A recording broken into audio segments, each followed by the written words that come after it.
America's most successful entrepreneurs. As the CEO and sole owner of Landry's, he owns more than 600 restaurants, the Golden Nugget Casino chain, the Post Oak Hotel in Houston, and oh yeah, the Houston Rockets. I mean, this is a guy, listen, he's got restaurants literally geographically all over the country, gambling, hotels. Tilman Fertitta, Tilman Fertitta, Tilman Fertitta. Houston billionaire Tilman Fertitta. Meet Tilman Fertitta, the hospitality and restaurant mogul from Texas, whose empire consists of over 600 restaurants, 6 casinos, 12 hotels, 4 aquariums, 2 amusement parks, and the owner of the Houston Rockets. Not everybody gets to own an NBA franchise. It's kind of fun. With a net worth of over $5.3 billion, Tilman has been identified as the richest restaurateur in the world by Forbes magazine. To say that you are a businessman is an understatement. You're a guy with 60,000 employees. Trying to be king, you know, I try to be king every day. I said the king's in the building. Tell me how you feeling. Star of the hit CNBC show $1 Billion Bar. If this doesn't get better real quick, we have a serious issue. I said the king's in the building. Tell me how you feeling. It's time to scale it up or give it up. All I do is win, no matter what. Got money on my mind, I'd take the pride in walking in and going toe-to-toe with anybody. Somebody ever gotten up and said, I'd like to buy your product, but I'm tired of listening to you? I'm no different today than I was 25 years ago. Just because I live in a big house and I'm this or I'm that, I'm still the same guy. It's all in the entertainment. It's all taking care of the customer. That's what I knew how to do. Even when I was a little bitty kid, I would always carry my briefcase with me. I never read any cartoons. I always was just business. I'm not going to let you fail. I'm going to set you up for success. It is about small business trying to become big business. Nothing happens just automatically. You have to make it happen.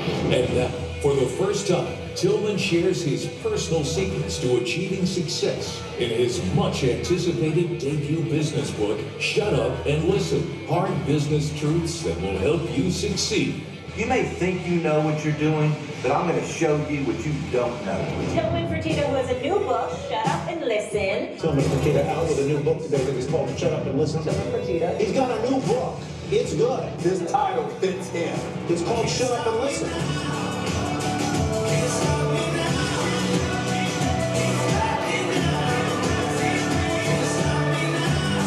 When you walk in the room, you always be the bull.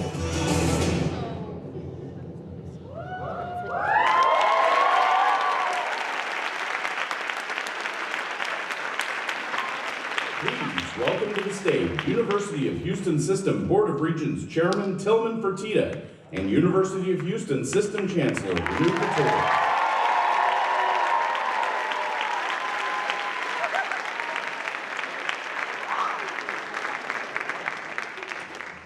So we've had a few Q&As together, the two of us. So here we are. What a great pleasure to be here with all you guys today. And for you Texans, of course, y'all. I'm so glad y'all are here. So how are you all? Good. Are you ready to shut up and listen? Okay, sounds good. Chairman, are you ready? I'm always ready. You know that. Okay. One thing you don't have to worry about is your chancellor and your chairman always being ready. So we made a pretty decent team. So we'll have a few minutes that I'll ask Chairman questions, and then we'll open it up a little, and so you all can ask questions too. But I did ask my Twitter followers, and they sent me some questions, so I might mix up my questions with their questions. So, Chairman, first of all, I know you've been so busy since the launch of this book. It was launched on September the 17th. You have been in New York, you have been in LA, you have been coast to coast, but I do remember, even before you started your tour, you called me and you basically said, I want to do this session on campus for students. 100%. Okay. What I wanted to know was, and I have watched you during board meetings, you will skip your lunch to go and have a class or talk to student interact. What is this that connects you so much to students? Why do you care so much? What's your empathy? I just want to know, and somebody wanted to know, why do you love, how did you fall in love with the University of Houston? You know, it's funny. Growing up in Houston, I mean, it was the University of Houston, and you got to remember, you go back in the 60s and the 70s, and I don't want to, I hate not to talk about academics, but they had this powerful basketball team. Remember, the greatest basketball game ever played was UCLA and the University of Houston. It's the first time that two college teams ever played in front of a large crowd, and it was Elvin Hayes against Kareem Abdul-Jabbar, Lou Alcindor at the time, and they were just so great. And then you had the football team that had the veer offense with Bill Yeoman. So from our football and our basketball team, we were one of the most visible athletic programs in the United States. And as a young kid growing up, liking sports, you know, that's how you attach to a university. And it was just great, and started coming out here and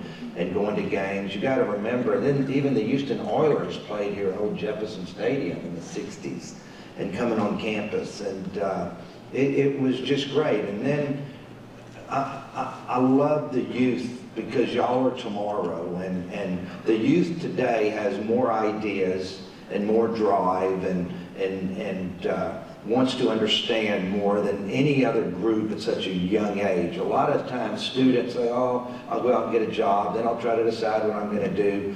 Y'all are so different in that you already know what you want to accomplish and how you want to do it, and you have more of a mission. So the future is you guys, and one of the ways I stay young is being around y'all. And so I love to talk to the students, and what better group of students than the University of Houston to hang out with. So thank you. I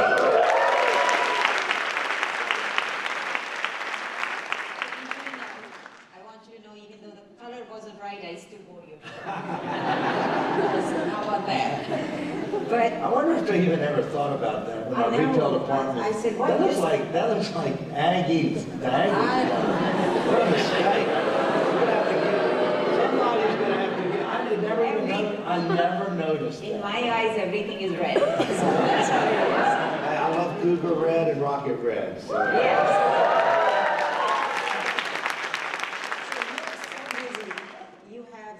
Restaurants, you have casinos, you have now rockets, and you had television show.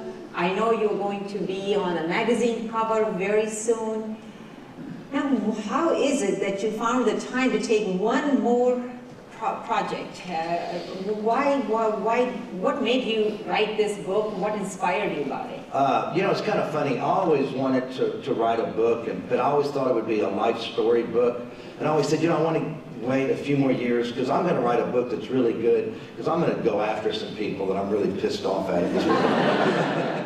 And but HarperCollins came to me about 18 months ago, and they said, you know, we watch your television show, and we see all these magazine articles on you, and we watch you co-hosting CNBC or Fox News or Fox Sports or different ones. And we would like to take all these Tilmanisms that you say, you know, take the word no out of your damn vocabulary, and there are no spare customers, and the 95-5 rule, and know your numbers, and talk about how that made you successful. So the book is very channeled, and it's an easy read for smart kids like y'all. You read it in 2.5 hours, and it's very simple reading, and it's edited to be easy. And they said, we'll pay you 7 digits to do this. And I said, really? Because usually business guys, if you see these books, they're usually self-promoted books where they pay for them to be published, and they never on the national level. And so I've been working on it about 17 months, and of course it's a big ordeal, and you have a huge edit team, and it's come out and, you know, been very, very successful. And but I guess when they came to me and put a contract in front of me and said, we're going to pay you to do this, that's what really kind of got me there. So it was a lot of fun. And then more, honestly, more that it was more of a feel-good, honestly, than even the money, okay? Believe me, I spend a lot more money traveling around the country promoting the book, burning jet fuel, okay, than they could ever pay me. So, but it was just the idea that you know, you were important enough to, you were important enough as the longest running chairman of the University of Houston, and we want to do this with you. Well, you know, you talk about several, you know, pieces of advice and several things in your book. You know, be persistent, keep punching, listen, you know your numbers. But there's one quality about you that I have admired from the very beginning, and last example of it came a couple of weeks ago, when during all this thick of all the hoopla that was going on about the Rockets and NBA and China and all of that, you showed up for a University of Houston event that you had committed before. In 10 plus years of your time as a board member, you've never missed a board meeting. It seems to me like it's really important to you to keep your promise, but I've also noticed that you don't promise so easily either. That is so very funny, is, so don't make the commitment and then you don't have to do it. But honestly, you know, that is the truth. So I don't make a lot of commitments, but, you know, I made a commitment to be chairman of the board of the University of Houston Board of Regents. And even I'm on my second term, I'm on like my 10th year, and I've only missed one meeting, and I was dead sick in LA.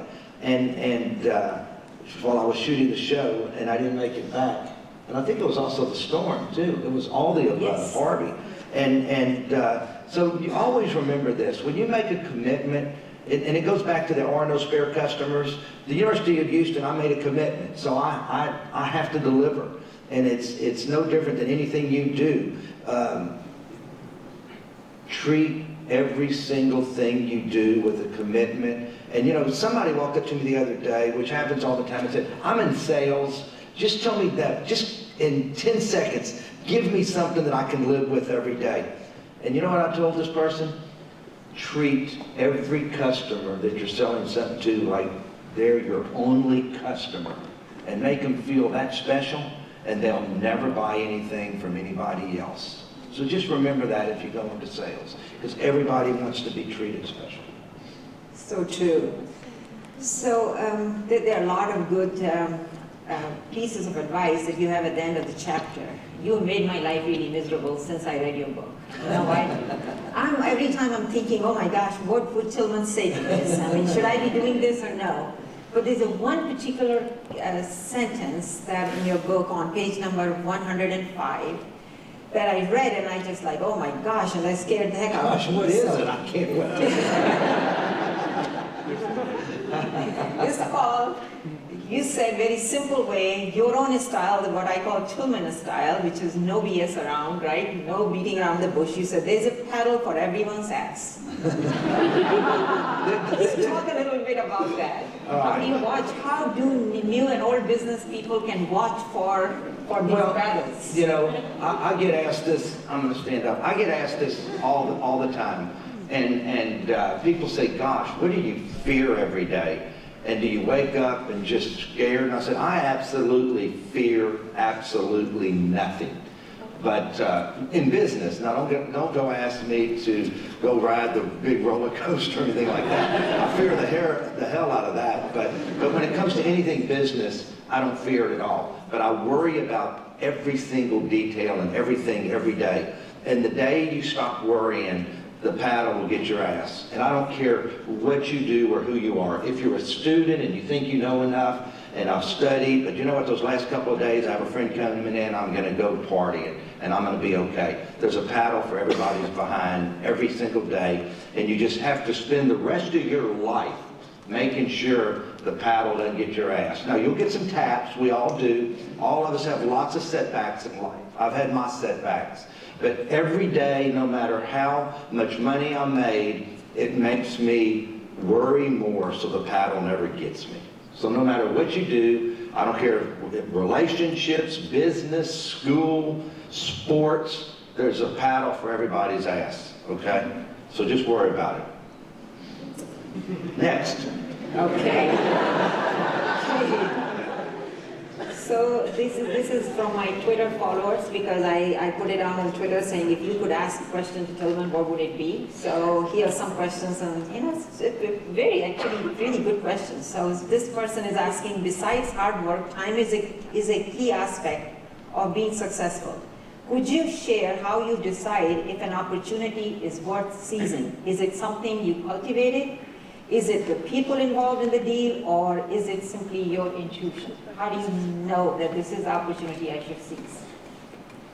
From a business standpoint, yes. I'm an opportunist, and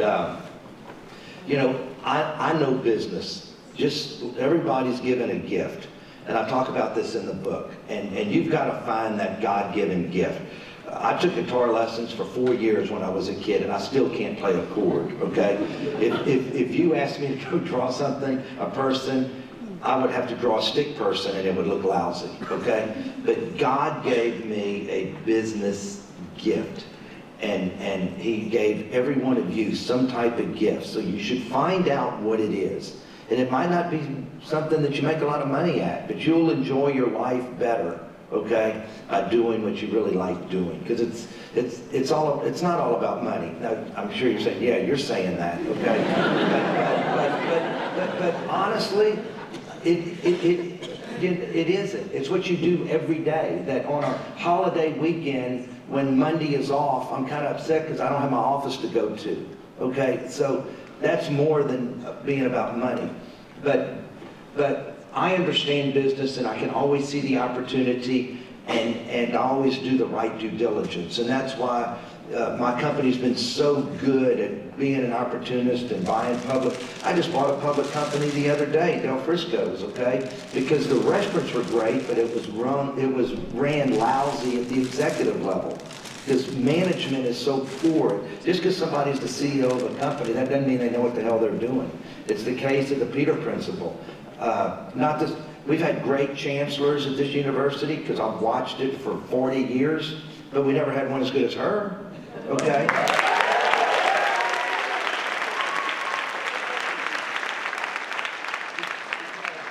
Because a lot of times they just go grab the dean of a school or whatever, and they just say, okay, you're going to be the new chancellor. Well, that's not everybody can do everything. Just because you're a great dean at the business school, that doesn't mean you can run an organization like this. This is a big billion-dollar organization. So always be an opportunist.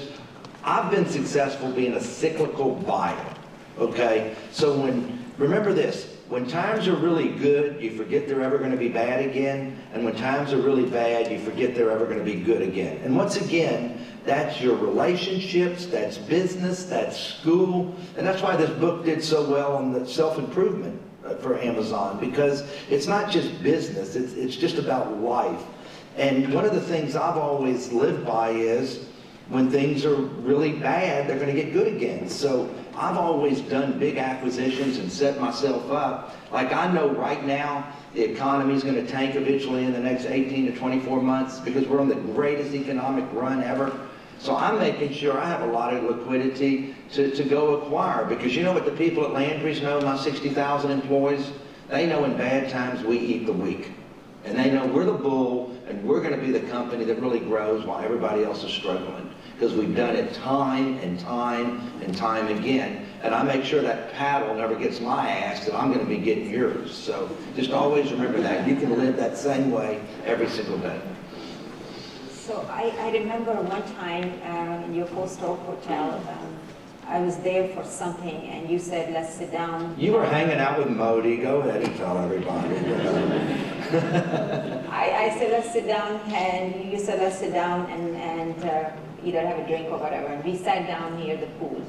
And I still remember it, because as soon as you sat down, you said, oh, I just don't like when things aren't right. And I just looked around. I couldn't find anything wrong. It's just spick and span, as beautiful as it can be. And you pointed out to me, you said, see, that one light in the swimming pool is dimmer than the other lights. You said, on this side, the table is kept in a square form, and this side it's in a diagonal form. And then you said, and that door in that bar there is little ajar. I never noticed any of things. How do you have such attention to detail? Well, it's a curse. It's a horrible curse. Because I don't get to go anywhere and enjoy anything that belongs to me. And that's why you guys will see me out at other bars and other restaurants out there, so I can relax and I can say, God, look how screwed up they are. I love when I go someplace else and I see how screwed up they are. And I never complain. They, oh, how is everything, Mr. Fertitta? Oh, it is wonderful. I just love it. You know, it's the 95-5 rule. And 95% of everything is right, so you always look for the 5% that's wrong.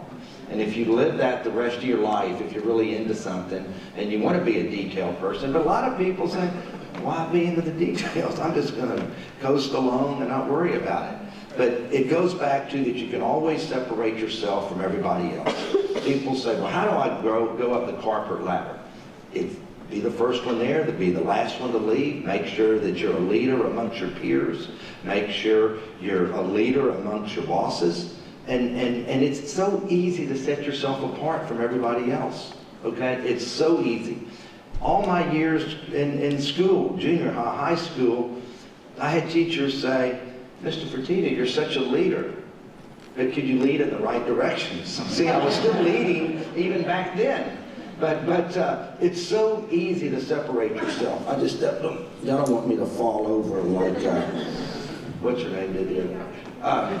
You're not going to see the two of us dancing like that, though. Do y'all know what I'm talking about? Who is it? Yeah. But that would be really funny, huh? We'd break into that dance.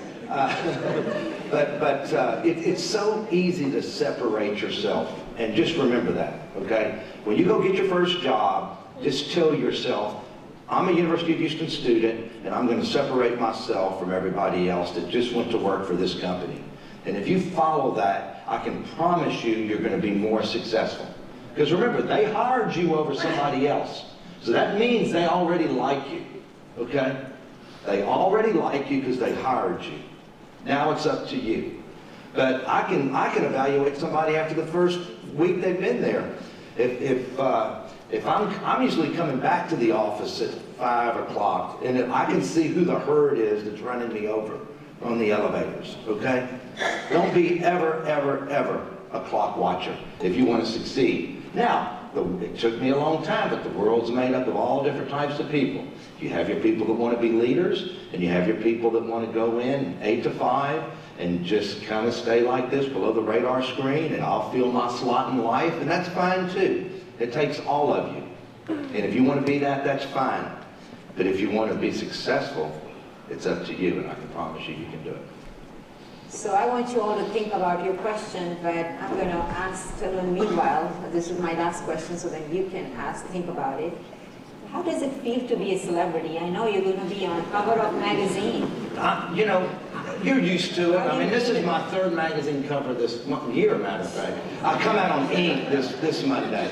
But I've been on a dozen magazines over the years. So everything happened for me like this. I wasn't smart enough to be a tech guy. I've never been the smartest guy in the room. And so I never just went like here. My progression has been casual. So it never was that difficult to adjust. Is it fun to walk down the street no matter where you are, even New York, and have people take pictures with you? It's nice. And that's why you're always nice, because you feel very fortunate that it's happened for you. But you know, it's got its pluses and its minuses, but you'll always take the pluses. So, but I'm one of those people that still, you can see me out anywhere in Houston. I've never been one of those people to say, okay, well, I'm just going to stay. I'm going to stay in. I think I was out last Saturday night at Handlebar till 2 a.m. See. Well, you're a very down-to-earth person, as are your children. Just because you make a few dollars, that doesn't mean you should ever change. And people still set an example. That's something else I talk about. You still can watch me walk to one of my casinos and stoop down and pick up a piece of trash, or walk up to a busboy and say you didn't clean underneath that chair, okay? And because I do that, my people do it. And if you walk for me, none of us are a bunch of suits that tell somebody else to go do something. Everybody in my company works extremely hard. And I'm talking about 60,000 people, but the most senior executives will do anything and everything, because it's a culture of a company. All right, anybody has questions now? Let's see, I'll find out whether you read the book or not. Okay. Yes. I will say that I've not read the book, but one of the questions I have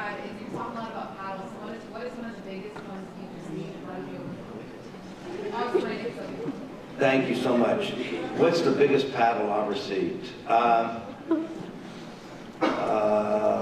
Probably a couple of weeks ago for just a tweet I put out.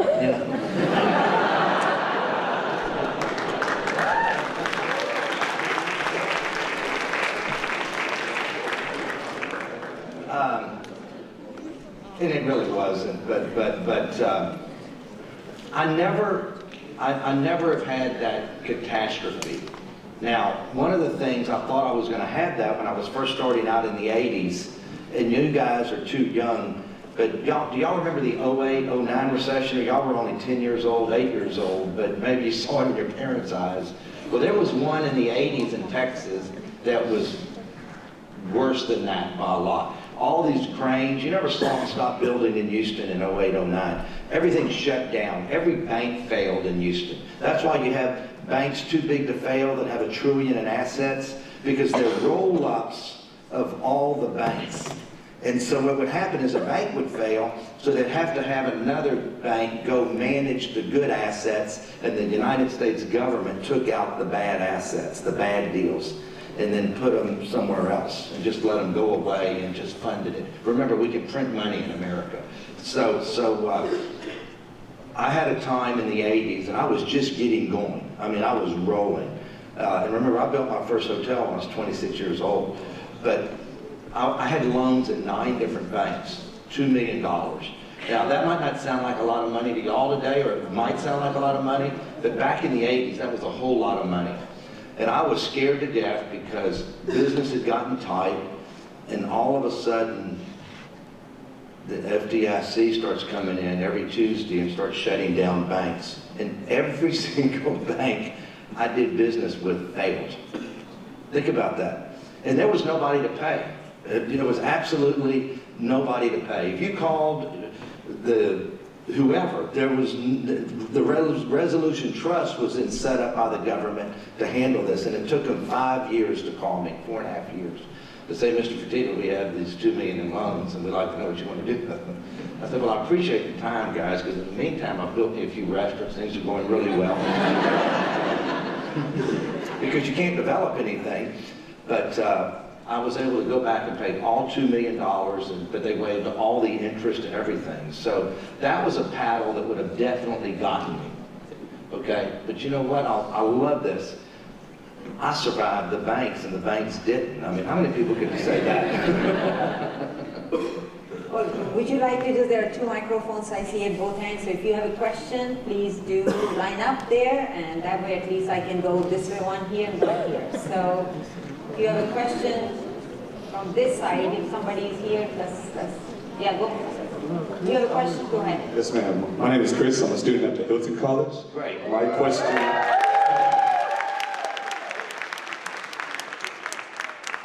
question is, I know you're a man of many businesses, not just hotel, restaurant, casinos, you know. I want to know, is there a business space that you're not currently in that you would like to be in the future, and why? You know, I've never been in the oil business, and I'm glad, because at least in my business, I get to pick usually how I'm going to get into it and make the decisions for me. When you're in a commodity business like the oil business, you can be doing great, but the price of oil dropped from $100 to $30, and all of a sudden your net worth goes from, let's just say my $5 billion net worth went to $2 billion. At least in the businesses that I'm in, which are consumer driven, I get to dictate. If I do a bad job, I'm not going to do well. If I do a good job, things are going to go well in all the businesses that I'm in. If I continue to put a good team on the basketball court, people are going to come out and spend money with us, and you're going to get sponsors, and you're going to continue to sell out. But I don't like commodity businesses where I don't have anything to do with it. The decisions I make could be great decisions, but the price of oil or the price of gas or whatever changes how I do financially. So, yes. Okay, we go from this side now. Hey, how you doing, Mr. Fertitta? I actually had the pleasure of working on your show like 2 years ago. I was on it for a couple weeks, and that was a lot of fun. So my question to you is, in business, how do I surround myself with that strong group of people to work with? Well, at the business or where? I mean, you could say in general, I guess, but I really do mean business. Well, let me just say this, okay? And this is going to be kind of a generic answer because it's kind of a generic question. But just, I want you guys, or all of y'all, to always remember this. You have positive people out there and you have negative people out there, okay? And that's work ethic. That's, do they live a clean life? And are they doing too much drugs or whatever, okay? I'm not going to say no drugs, okay? When you hang around with people, you have to evaluate that person and say, is that a positive person or is that a negative person I'm hanging around with? Is that a driven person or would they rather sit at home and watch TV? And one of the things I always did, okay, always, is I evaluated everybody I hung around with and I made sure they were a positive person. Because two things are going to happen. If you hang around with a negative person, either they're going to make you negative or you're going to make them positive. If you hang out with a positive person, either you're going to make them positive or they're going to make you negative, okay? Always pay attention to the people you hang around with because good things happen if you hang around with driven people and positive people who don't have too many bad habits versus the other people that do. And if you just live your life that way, you're going to live a much better, happier, more productive, positive life. So just always remember that. I think. Go ahead from this side. Hi, Tilman. My name is Joy Kumar Jain Patel. I'm a 19-year-old luxury real estate agent from Dallas, Texas, and I'm on a mission to build the greatest hotel company in the world. What are 1 to 3 books that have greatly inspired your life and influenced you the most? You know, I never had that one mentor. I just always knew that I wanted to be successful. And I would watch lots of things about different positive people. And, you know, when I would do things and people would write me a little hand notes or somebody, you know, that they worked hard, or somebody who treated their people well but was very tough. You know, I like that. I picked that up. There's nobody, you can talk to anybody that works directly for me, and they'll tell you, God darn, that's the toughest guy to work for. I mean, they will get up in my behind. But you know what? I would never work for anybody else. To me, that's the greatest, you know, trait to have and compliment to me. You know, you know what you want to do, okay? And so I go back to there are no spare customers.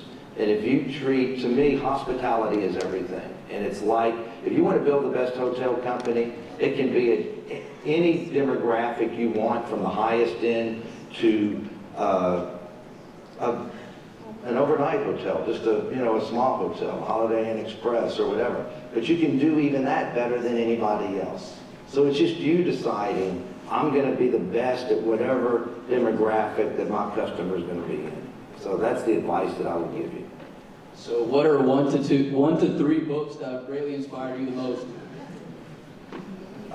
Shut up and listen. Of course. What's the one that Outliers is one of my favorite, and Rich and Think and Grow Rich is a good one. Okay, those are 3 of my favorites. But I've read so many business books over the years, and you know, some are good and some aren't. But you know, you have to decide what exactly are you trying to accomplish. But there's so many good books. There's so many good books out there. So, thank you so much. Thank you. Go ahead, Varun. Hi, so I'm Mr. Fertitta. My name is Varun. I'm a student at the College of Business over here. So I remember reading a quote you said a couple of years ago when I was a freshman, which basically said that you should borrow when business is doing well and banks are willing to lend, rather than wait for the downturn, something you talked about a bit right now as well. if you consider it, having excess cash on hand is a liability, but when things go rough, you want to have the cash. How do you figure out the perfect amount, like your debt equity leverage and stuff like that? It just depends. I have a heavy cash flow business. And one of the reasons that I've made it through all the downturns is because I had money coming in every day. Because I was in the restaurant business or, you know, cash businesses. Where if you're in the accounts receivable business, I mean, the 80s were tough. You just cannot imagine. But do you want to have to go check your mailbox to see that somebody sent you a check that they owed you? Or do you want that money coming in every day? When you have money coming in every day, it's a lot easier. Because then the only person you have to pay is the person that's standing in your lobby saying you've got the money. but what you're asking is something that I've always realized, okay, is people don't like to borrow money when they don't need it, because why am I going to pay the interest?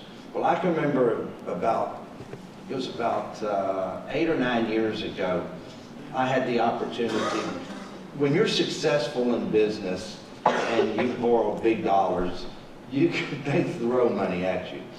And I can remember my bankers in New York called and said, hey, if you want to borrow $250 million, okay, and we're just going to do it as an add-on to you, and the rate's going to be low at 5%.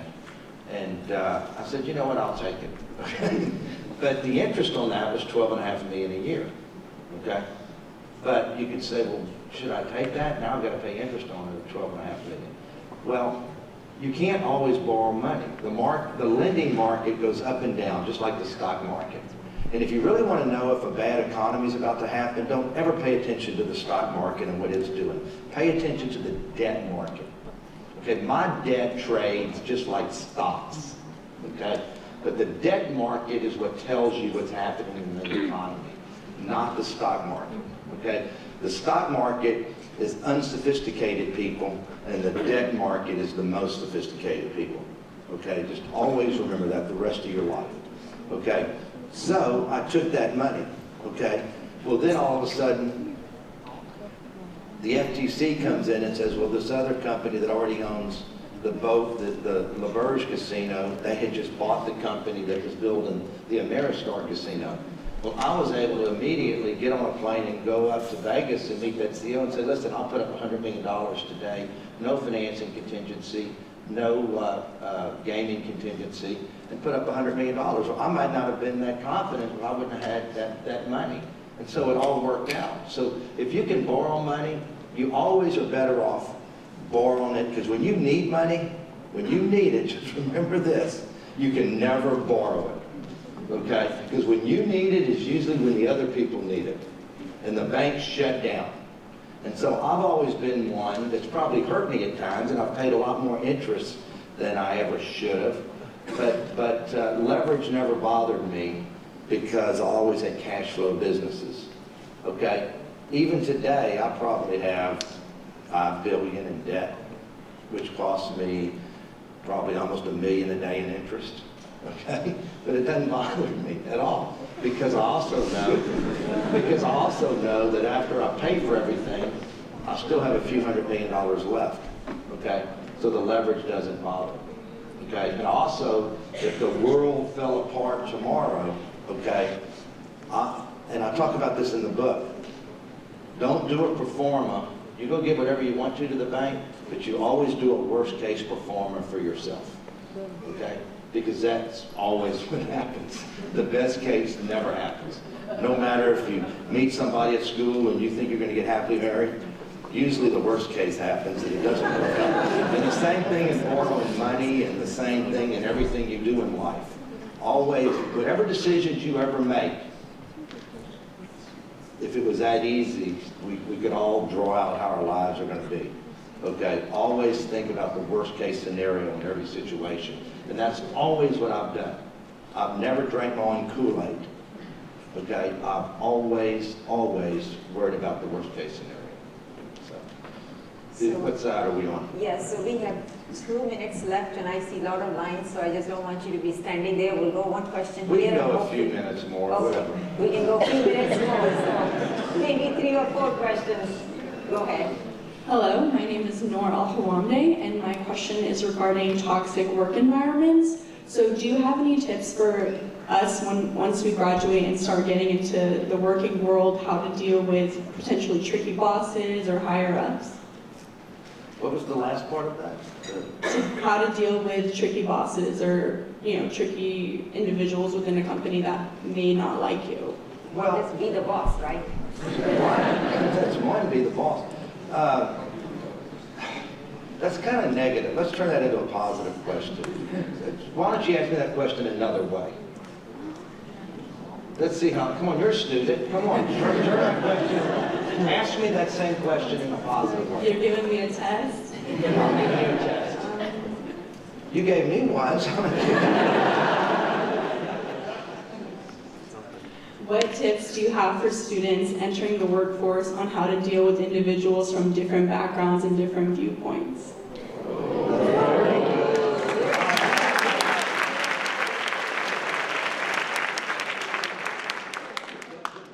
The one thing that we have to do today, and that was unbelievable, the way you did that.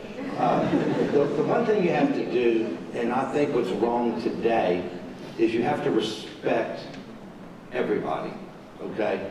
And just because somebody has a difference of opinion, okay, you can't not be friends with somebody or trash somebody because of their opinion. Okay? Now, what I love about the world is, and I know this because I'm not the smartest guy in the room, I love both sides, okay? I love the conservative view and I love the liberal view. Because big business, because of profits, would continue to pollute things. So it's great to have the environmentalists out there, okay? But this is one of the things that when everybody wants to go after big business, okay, and attack big business, and everybody said all they want to do is profits, but then all of a sudden, well, why is my 401k down? Well, why? I'm mad. I'm mad at Apple because, gosh, they got mad and pulled out of China. Okay? Well, my stock just went down 20 points, which affected my 401k. So everybody loves to give an opinion and everybody loves to hit on everything until it affects them. And that's what you got to remember. That's a very selfish way and a very selfish thought. Everybody has an opinion on everything until it affects them. And you shouldn't be that way. So always respect everybody and be around good people. Now, once again, the Me Too movement and things like that, MAD, I love that, okay? Because there was a horrible drunk driving problem in America, and I love that MAD was formed, okay? Because even though it never happened to me, I can't imagine losing a child or a best friend to a drunk driver, okay? And to think that a woman would be asked to do something for a man to move up in a company or get a part or be a guest on the show is inconceivable to me. So both sides, from a political standpoint, from a boss-employee standpoint, always have respect, okay? There is nobody more, I don't want to say, because I'm really not opinionated, okay? But always have something to say, okay? But always be a good leader. And you can be a good leader as an employee or an employer. I've never had a vote that wasn't 100%, okay, since I've been chairman of the Board of Regents, which I think I'm in my 6th or 7th year. But every year before me, there was always broken votes, okay? And you know why? You know why I've never had a non-unanimous vote? Because I listened to everybody else. And I said, you're either going to convince me or I'm going to convince you. But if we did not convince each other, we still went with the majority just to support, because I don't need to be out there as an outlier just to be an outlier. Let's at least all show unity together.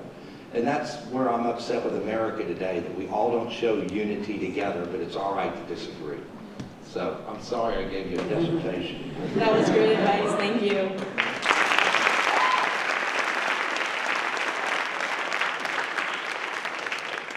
Hello, Mr. Fertitta. So naturally, I Googled you before this day, and I was reading a few articles about you, and I read something awesome about one of your executive vice presidents, Stephen Scheinfeld, and he said some incredible things about you and how much he loved you and like thought so highly of you, and he's been with you since 1992. He and just I'm like made you. millions of dollars. So, I'm like you, I've always wanted to start a big business. I want to be this big executive. I'm always talking to my friends. How do you actually find these people that you start with your core group, like high potential people? How do you manage power dynamics? How do you keep a team together through all big changes and growth and things like that?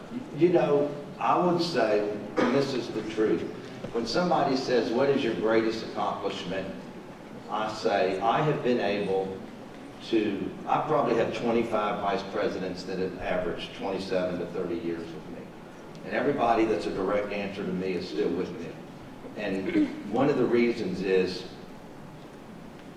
I shoot people straight, and you always know where you stand.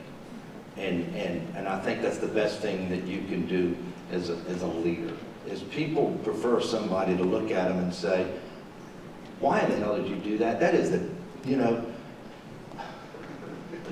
if I don't call you a dumb motherfucker, then I don't know.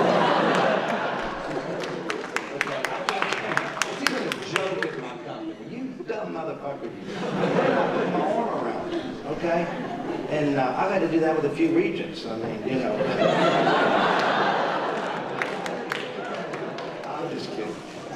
But it's always being honest with people. People love to know where they stand, and they love to be hugged, but they also love to know if they want your opinion, you give them your opinion.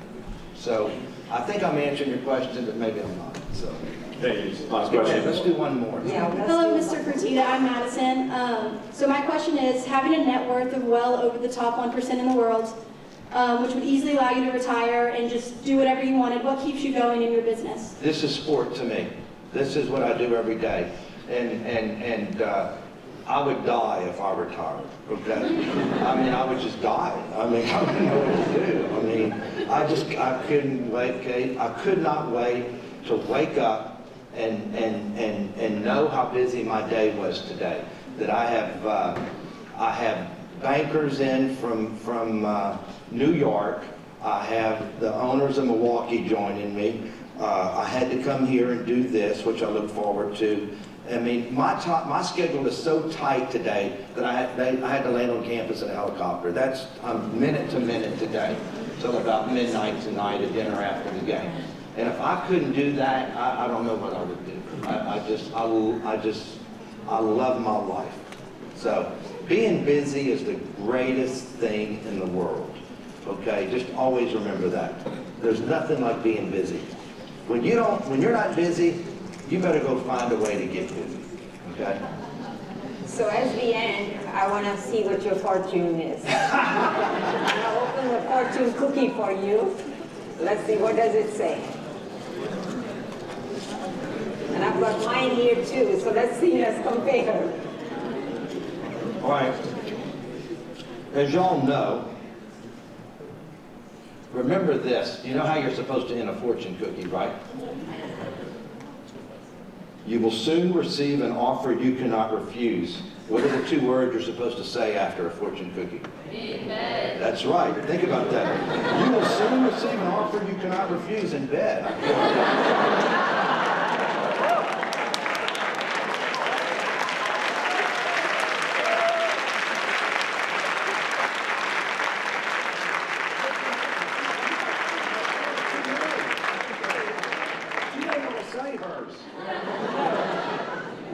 Mine says you will be fortunate in everything you put your hands in.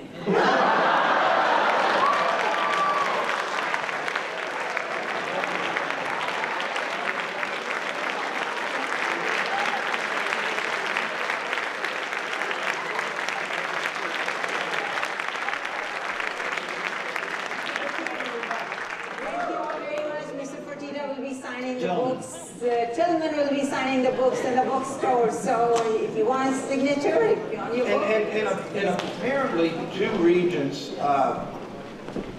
purchased a bunch of books today to give them to X amount of students. And those 2 regents. So Regent Doug Brooks and Regent Jack Moore, 2 of them purchased all the books for everybody.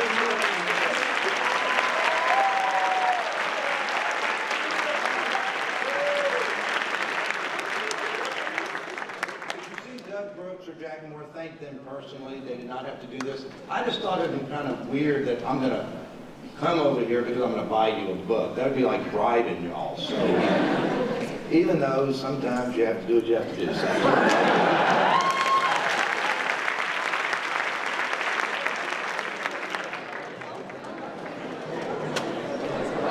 Don't forget to take your book to the bookstore to have it personalized by Tilman Fertitta.